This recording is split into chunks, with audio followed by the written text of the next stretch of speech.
কাহিনী ভাৰত 24 চাই থকাৰ বাবে আপোনাক ধন্যবাদ জ্ঞাপন কৰিছোঁ। মই এই মুহূৰ্তত উপস্থিত আছোঁ, এয়া হৈছে গোলকগঞ্জৰ গড়েৰ হাট। এই গড়েৰ হাটত এটা ভয়ংকৰ পথ দুৰ্ঘটনা হৈছে। ইতিমধ্যে ৰাইজ আছে ইয়াতে, দেখা গৈছে যে বা ৰাইজে মন্তব্য কৰিছে যে দুজন মানুহ ইয়াতে স্পট ডেড হৈছে আৰু 3জন গুৰুতৰ আহত হৈছে বুলি ইতিমধ্যে জনাই দিছে। সেই গুৰুতৰ যি আহত ব্যক্তিসকল, এই আহত ব্যক্তিসকলক আগমনিৰ পৰা ধুবুৰী লৈছে বুলি ইতিমধ্যে গম পোৱা গৈছে। ইয়াতে স্থানীয় ব্যক্তি আছে, মই এই কথাখিনি জনাৰ কাৰণে মই পোনে পোনে কথা পাতিবলৈ মই যত্ন কৰিম। হয়, আচলতে কেনেকৈ এই দুৰ্ঘটনাটো ঘটিব পাৰিলে? ঘটনাটো হ'ল বাইকত আছিল, বাইকটো স্পীডতে আছিল, দুটা বাইক দুফালৰ পৰা আহিছিল। অচানকে সেইটো মানে হঠাতে লাগি গৈছে, লগাৰ পিছতে দুৰ্ঘটনাটো ঘটিল। আৰু এই দুৰ্ঘটনাত মোটামুটি 5জন মান আছিল। 5জনৰ ভিতৰত 2জন আমি ইয়াত ডেড হিচাপে পাইছোঁ আৰু 3জন ইয়াত অলৰেডি হস্পিটেলত আছে।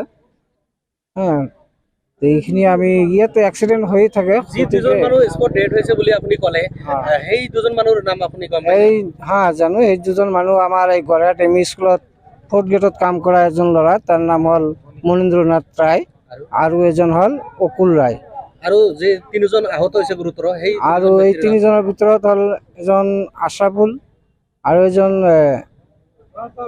কি নাম আবু কালাম আৰু এজন আছিল মনসুৰ আলী। এই 5জনে আছে। এই 5জন মানুহ কিহত আছিল? বাইকতে আছিল। বাইকত এই দুৰ্ঘটনাটো কেনেকৈ ঘটিব পাৰিলে? গাড়ী দুটাই মানে স্পীডত আছিল, মানে হঠাতে ইহঁতৰ মানে গাড়ী হয়তো কণ্ট্ৰল কৰিব পৰা নাই, যাৰ ফলত দুটা গাড়ী মুখামুখি লাগি মানে হাই স্পীডৰ গাড়ী দুইফালে দুটা পৰি, যিহেতু নেশ্যনেল ৰোডত পৰাৰ লগে লগে সিহঁতৰ মূৰ চুৰ ফাটি চাটি গৈছে, যাৰ ফলত হঠাতে মৰি গৈছে। হয়, আৰু এজন ব্যক্তি আছে ইয়াতে, মই সেই ব্যক্তিৰ লগত মই পোনে পোনে কথা পাতিবলৈ মই যত্ন কৰিম। হয়, আচলতে কি ঘটনাটো ঘটিছিল? ঘটনাটো মানে অৰিজিনেল ঘটনাটো হ'ল সোঁফালৰ পৰা 2জন যে ডেথ হ'ল, এই 2জনে সোঁফালৰ পৰা ওলাইছে আৰু 3জন যে বাইকত আছিল, এই 3জন যে বাইকটোত আছিল, এই বাইকটো আহি এই 2জন থকা বাইকটোক লগাই দিয়াৰ পিছত এই 2জন ফিটাতে ডেথ।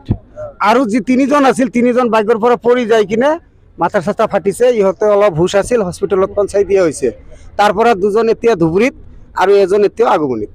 পুলিচৰ মানুহ আহিছে নে? পুলিচৰ মানুহ আহি ডেড বডি উঠাই লৈ গ'ল। আৰু যে অকুল নামৰ ল'ৰাটো, এই তাপসী পুলিচ নামৰ ছোৱালীজনীৰ ভাই, আৰু মণি নামৰ ল'ৰাটো ইয়াৰে এমই স্কুলৰ চকীদাৰ হয়।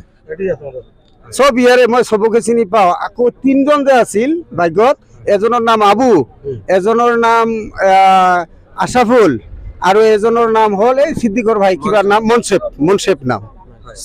5জন ল'ৰা ইয়াৰে। ইয়াৰ আগতো বহুবাৰ ইয়াতে দুৰ্ঘটনা ঘটিছে। প্ৰশাসনক বাৰে বাৰে অনুৰোধ জনাইছে যাতে এনেধৰণৰ কোনো ভয়াৱহ ঘটনা যাতে নহয়, এই কথাকে এইসকল ৰাইজে জনাইছে। হয়, এই বিষয়ে আপুনি কি ক'ব? হয়, মই আজি খুবেই দুখিত। ইয়াৰ স্থানীয় ৰাইজৰ শুনিলোঁ, স্থানীয় ৰাইজৰ পৰা যিখিনি শুনা পালোঁ, 2খন বাইক যি ধৰণে এক্সিডেণ্ট হ'ল আজি অকস্মাতে, ইয়াতে মই গম পালোঁ যে এইখিনি জেগাত এটা কিবা এটা প্ৰশাসনে হওক বা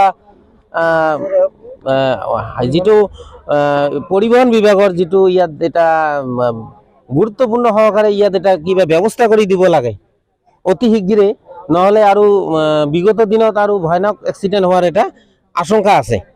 মই গতিকে প্ৰশাসন বিভাগ আৰু পৰিবহণ বিভাগ জনাওঁ যে এইটো অতৰ্কিতে যাতে জেগাখিনিক যাতে আমাক এটা নিৰাপত্তাৰ এটা ব্যৱস্থা কৰি দিয়ে যেন। হয়, সকলোৱে এটা কথাই কৈছে যে এইখন ঠাইতে বাৰে বাৰে এনেকৈ দুৰ্ঘটনা ঘটি থাকে, প্ৰশাসনে যাতে বিহিত ব্যৱস্থা গ্ৰহণ কৰে, এই কথাকে এইসকল ৰাইজে জনায়।